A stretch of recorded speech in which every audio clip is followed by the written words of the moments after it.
Ah, my child, sit close. You see that tree over there? The tall Iroko near the edge of the stream? That is where Mama Aduke used to sit and roast her groundnuts every evening before sunset. That woman, eh? God will continue to bless her bones. This story I witnessed with my own two eyes. It began over 20 years ago, right here in Oke Aremo, a small village nestled between the hills of southwestern Nigeria, where the red earth is warm and the yam festivals bring all clans together like ants to honey. Mama Aduke was a widow. Her husband, Kola, died in a farming accident when their twin daughters, Anike and Anjola, were barely 5. She had no sons, no brothers nearby, and no land of her own, only that small mud house her husband left behind, and the sweat of her back. But Mama Aduke was not the kind to beg. Every morning before the cock crowed, she was already at the stream fetching water, then off to the market to roast groundnuts, fry akara, or sell palm oil she processed herself. She did it all so her girls could eat and, most importantly, go to school. Now, in those days, many parents did not bother sending girls to school beyond primary 6. What for, they'd say. She'll only get pregnant and marry off. But Mama Aduk, she was different. Let them read, she would say, even if I have to sell the sky. And she nearly did.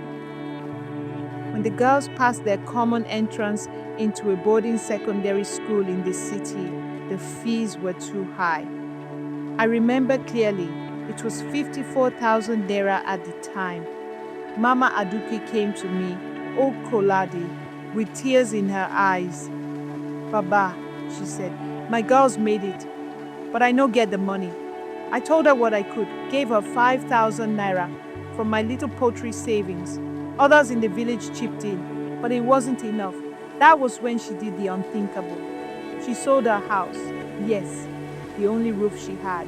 A cousin from Ibadan bought it cheaply, only 150,000 naira. She gave the girls 54,000 naira each for school and kept just enough to rent a small one-room shed near the cassava mill. That shed had no door, only a curtain. And when the rains came, it would leak like a basket holding water. But she smiled through it. School is sweet, she would say whenever the girls came home during holidays. She would wash their uniforms with her bare hands, iron them with that old coal iron, and walk them all the way to the park when it was time to return. Every term, she found a way to pay by pounding yam for people, cleaning compounds, and hawking rice during festivals. Years passed. The girls grew into fine, respectful women. Anike was quiet, loved books, and wanted to be a teacher. Angela had a sharp tongue and a sharp mind. She always said she would become a doctor. They made it to university. I remember the day they both got admission letters. Mama Aduke brought palm wine and cola nuts to my compound and danced in front of the whole village. My girls are going to university, she shouted. Even if I have to sleep under the sky, they will finish. By then, she was skin and bones, her fingers bent from years of work. But those girls, they never forgot. Every semester, they brought back provisions and medicine. They took turns coming home to help her. And slowly, things began to change. After graduation, Angela got a scholarship to study medicine in Ghana.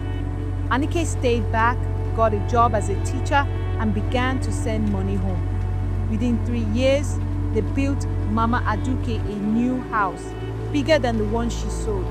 It had a zinc roof, white paint, even a small solar panel. One Sunday, after service, they threw a big Thanksgiving celebration. The girls wore matching Ankara dresses, and Mama Aduke, she looked like a queen in her gold lace wrapper. The whole village came. Even Chief Alid sat beside the elders, clapping and smiling. As they danced, someone asked Mama Aduke, "Would you do it all again?" She laughed deep and loud, the way only a woman who has known hunger and joy can laugh. "Even if I had to sell my own skin," she said, "I would still send my daughters to school." Now, you see that new clinic by the market square? Angela built it when she returned as a certified doctor, and the school behind the church. That's where Anike teaches. Both of them come home every month to check on their mother, who now sits like a lioness on a throne, telling other girls in the village, "Go to school. Your life is more than a husband and a kitchen." So, when you hear people speak of heroes, don't think only of those in uniforms or with big names. Sometimes the true heroes are mothers like Mama Aduke, who sell everything they own, not for gold, but for their children's future. And I, Baba Kolade, saw it all with these old eyes of mine.